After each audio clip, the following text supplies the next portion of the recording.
बहुत समय पहले की बात है। एक छोटे से गांव में रिया नाम की लड़की रहती थी। उसके पिताजी एक छोटे किसान हैं और माँ एक गृहिणी है जिनका स्वास्थ्य खराब रहता था। रिया ही अपनी माँ की देखभाल और खेत में काम करती है। रिया बहुत सुंदर और दयालु थी। लड़की के पापा फूलों की खेती करते थे। जानवी की माँ दिल की रोगी थी। जानवी ही उनकी देखरेख करती और खेत पर पापा का हाथ बांटती। एक दिन जब रिया अपने खेत से फूल तोड़ रही तभी उसे एक बहुत मधुर संगीत और गाने की आवाज सुनाई दी। पहले तो जानवी ने ध्यान नहीं दिया, पर जब वह संगीत में मदहोश होने लगी तब उससे रहा नहीं गया। जहां से गाने की आवाज आ रही थी रिया उसी ओर चल दी। पास जाकर देखा एक हट्टा कट्टा लड़का अपनी आंखें बंद करके गिटार बजाते हुए गाना गाए जा रहा है। रिया उस अनजान लड़के को एकटक होकर देखने लगी। बहुत देर तक रिया उसको देखती रही और संगीत में खोकर उसके पास आंखें बंद करके बैठ गई। जब लड़के ने गाना बंद किया और आंखें खोली तो देखा एक सुंदर और मासूम सी लड़की उसके सामने बैठी है। लड़के का नाम सजन था। सजन ने पूछा, कौन हो तुम?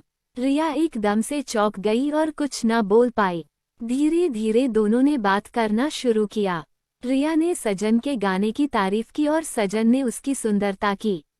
सजन पड़ोस के ही गांव का लड़का था जिसको संगीत में बहुत रुचि थी, पर घरवालों के कहने पर वह शहर में पढ़ाई करने गया था और नौकरी न मिलने की वजह से गांव वापस आया था। उस दिन दोनों बैठकर घंटों बातें करते रहे और दोस्त बन गए। रिया को सजन पसंद आ गया और दोनों रोज मिलने लगे। बहुत कम समय में दोनों एक दूसरे के प्यार में पड़ गए। रिया को अपनी किस्मत में पाकर सजन खुश रहने लगा, पर उसकी यह खुशी ज्यादा दिन की नहीं थी। एक दिन रिया के पिता ने दोनों को एक साथ पकड़ लिया और सजन को दोबारा उनके गांव में आने से रोक दिया। रिया ने अपने पिता समझने की कोशिश की, पर उसके पिता एक गाने वाले के सख्त खिलाफ थे।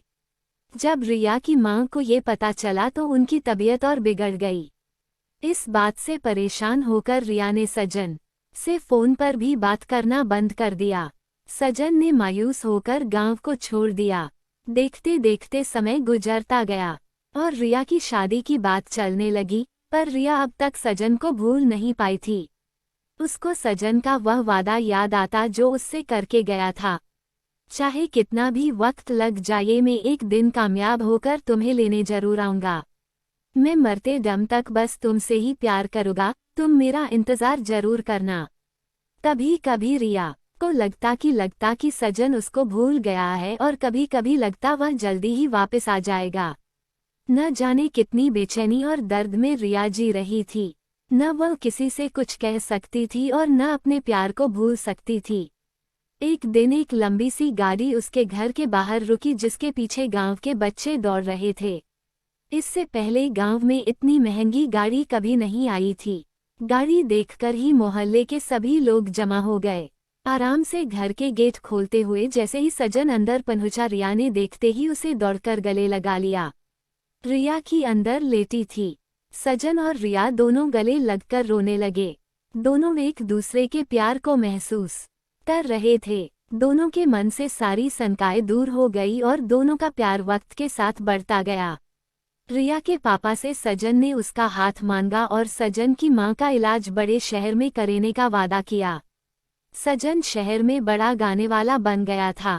उसके गाने टीवी पर आने लगे थे। आज उसके पास वह सब कुछ था जिसको रिया के पिता ने कभी देखा तक न था।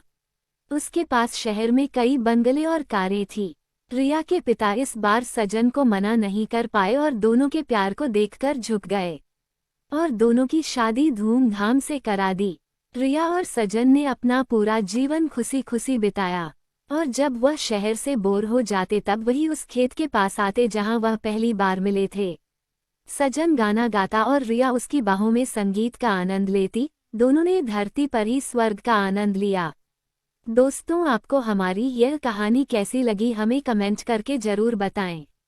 धन्यवाद। अगर हमारी यह प्रेम कहानी अच्छी लगी हो आपको तो कृपया हमारे वीडियो को लाइक करें, शेयर करें और ऐसी ही वीडियो पाने के लिए हमारे पेज को फॉलो करें।